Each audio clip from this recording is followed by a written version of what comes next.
पहला काम,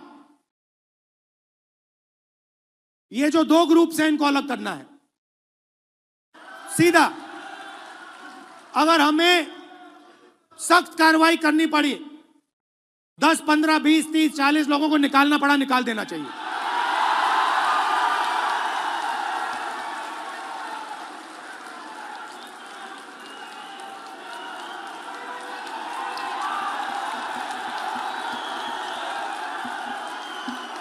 दोस्तों, गुजरात विधानसभा चुनाव में अभी वक्त है और चुनाव से पहले राहुल गांधी 2 दिवसीय दौरे पर गुजरात पहुंचे और इस दौरान उनका गुस्सा 7वें आसमान पर दिखा। 2 दिवसीय दौरे पर गुजरात में थे राहुल गांधी और उनका गुस्सा इतना था कि उन्होंने अपनी ही पार्टी को निशाने पर ले लिया और यहां तक कह दिया कि अगर 10 से 40 लोगों को भी पार्टी से निकालना पड़े तो फिर गुजरात में निकाल दो।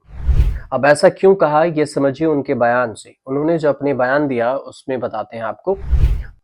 अपने ही नेता को राहुल गांधी ने सुनाया और कहा कि मैं गुजरात के युवाओं, किसानों, छोटे व्यापारियों और अपनी बहनों के लिए आया हूं और मैं खुद से पूछा कि मेरी और कांग्रेस पार्टी की क्या जिम्मेदारी है। तो तकरीबन पिछले 30 सालों से हम यहाँ सरकार में नहीं है और जब तक हम अपनी जिम्मेदारी को पूरा नहीं करेंगे तब तक गुजरात की जनता हमें चुनाव में विजय नहीं बनाएगी। जिस दिन हमें अपनी जिम्मेदारी पूरी कर दी, उस दिन पूरे गुजरात के सभी लोग कांग्रेस का समर्थन जरूर करेंगे। अब राहुल गांधी यहीं पर नहीं रुके।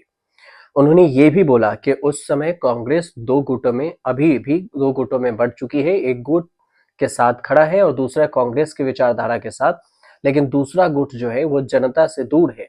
वहां आधे लोग तो बीजेपी से मिले हुए हैं। जब तक उन लोगों को अलग नहीं कर देते, गुजरात की जनता हम पर विश्वास नहीं करने वाली है। अब राहुल गांधी भी ये मानते हैं कि गुजरात की कांग्रेस इस समय रेस का घोड़ा नहीं है, बल्कि वो बारात का घोड़ा बनकर रह गई है और इसी वजह से जनता उनका भरोसा नहीं कर पा रही है। राहुल गांधी का बयान सुनिए आप पहले। वैसे राहुल गांधी का ऐसा बोलना इसलिए है जरूरी क्योंकि पिछले कई विधानसभा चुनाव में कांग्रेस पार्टी को करारे शिकस्त का सामना करना पड़ा है और पिछले चुनाव की अगर बात करें तो बीजेपी ने 156 सीटें जीतकर सबसे अच्छा प्रदर्शन किया था, वहीं कांग्रेस ने सबसे खराब का प्रदर्शन करते हुए 17 सीटें जीती थी। इसके ऊपर कई नेताओं का पार्टी छोड़ देना भी कांग्रेस को राज्य के लिए कमजोर कर दिया। ऐसे में अब राहुल गांधी पूरी कोशिश कर रहे हैं कि गुजरात कांग्रेस को फिर से एकजुट किया जाए। और वैसे अगर गुजरात में राहुल गरजे हैं तो प्रधानमंत्री मोदी ने भी नवसारी में महिला शक्ति को सम्मानित किया है। तो दोनों एकजुट होकर एक दूसरे पर वार पलटवार कर रहे हैं।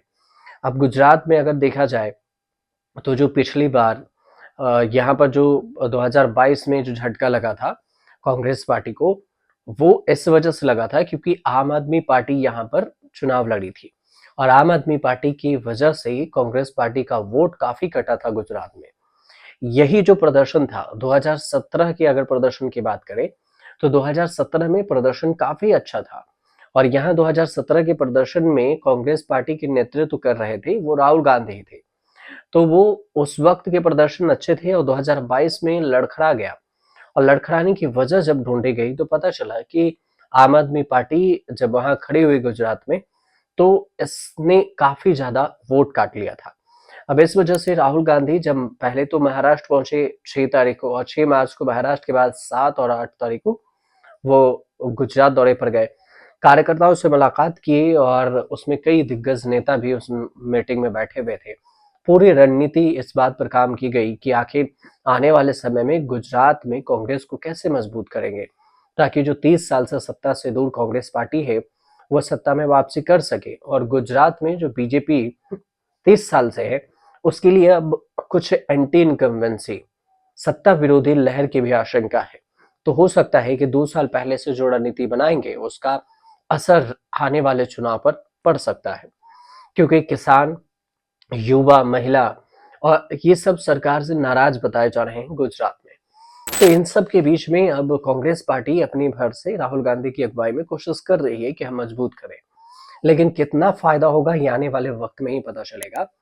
फिलहाल आपको जानकारी अगर सही लगे तो हमारे चैनल को सब्सक्राइब कीजिए, शेयर कीजिए और कमेंट कीजिए।